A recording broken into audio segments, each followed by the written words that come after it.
The views and opinions expressed by our guests are their own and do not necessarily reflect those of the podcast or of its host Rob Drake. How we escaped. Greetings, fellow sojourners. Welcome back to the How We Escape podcast. I'm your host, Rob Drake, and this is a special mini episode of How We Escaped. In last week's episode, I interviewed Amanda Briggs, the co-host of the Cult I Left Behind podcast. If you haven't heard this episode yet, please go and have a listen. It's called Burning the Cabbage Patch Kids. It's episode 7, and you can find it on our website, howweescaped.com, or wherever you listen to the How We Escaped podcast. We ran out of time last week for the story, but I wanted to make sure you got to hear it. At one time, Amanda and her family lived less than an hour from Oak Brook, Illinois, the longtime headquarters of the Institute in Basic Life Principles, IBLP. This was the high control group her family was deeply involved with, run by Bill Gothard. She spent quite a bit of time serving there, and so I asked her to tell us about that experience. So I was there quite a bit. Sometimes it was just, for an afternoon to work in the warehouse. Sometimes I would go stay with my sister who lived there on the compound. She had an apartment, or sometimes it was a shared house with other young ladies, but there was a place I could go and stay with her. So sometimes I'd be there for a few days and I would just help out, run little errands, work in the mailroom. They had a printing press. Sometimes I'd help with the printing press. Sometimes I'd be putting stamps on thousands of envelopes going out to pastors for the pastors seminar that was coming up, advertisements for that. It was a lot of that. Sometimes I helped in the kitchen. Amanda also served in the Upper Peninsula of Michigan at the Northwoods Conference Center. And then my oldest sister started a ministry for single mothers in the cult. And she organized a week-long conference, I guess you could call it, at the Northwoods campus. So for that, I would be gone for sometimes a couple weeks because we'd have to get there early and prep the whole conference center and then run the whole conference and then tear down and clean up afterwards. So, those were just insane days. I barely slept. I was 13 or 14 at the time. And just, it was all unpaid labor because we were serving God and, contributing to ministry and practicing our ministry smile, which was a thing. Your joyful countenance. We'd practice in the mirror.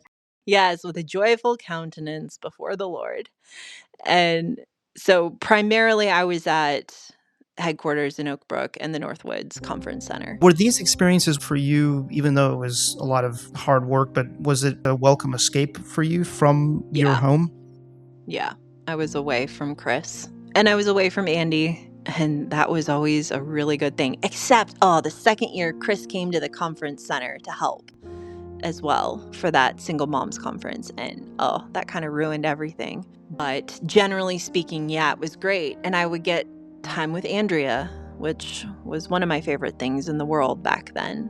So it was a very welcome escape. And I didn't mind working. I think a lot of kids who grew up in the cult had cultivated work ethics. And I was definitely that way. You could assign me any task and I would do it with my whole being.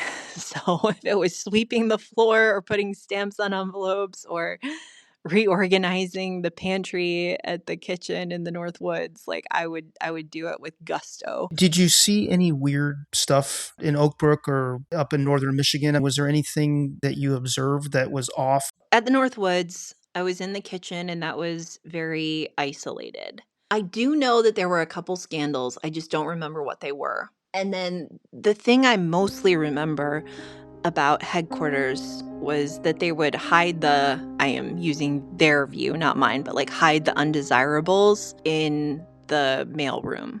At headquarters, there was a young lady who had a really severe skin condition. She did marvelous work, but they kept her hidden in the mailroom because that wasn't the aesthetic. Bill had a type, and it was the young, thin, attractive women, usually blonde with softly flowing curly hair, who manned all of the publicly visible desks. And, if people were overweight, that was a problem too, so they wouldn't be as visible. That's mostly what I remember that was weird about headquarters. Yeah, I think there was a teaching, that I recall from IBLP that if you had any sort of pimples or whatever on your face, that was a sign of a guilty Yeah. conscience. I just vaguely remember this. They definitely taught that any physical issue you had a spiritual cause.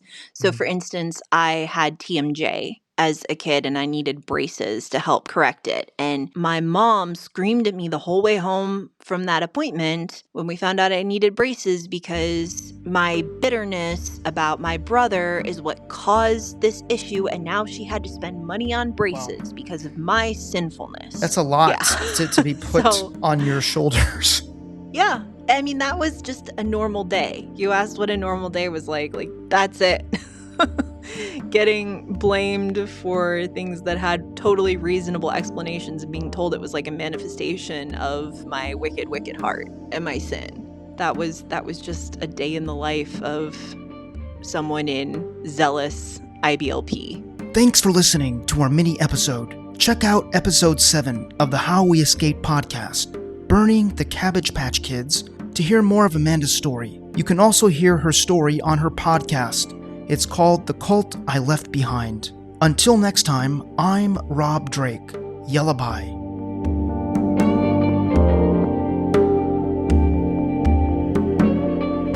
Have a story to share with us? Visit howweescape.com to get in touch.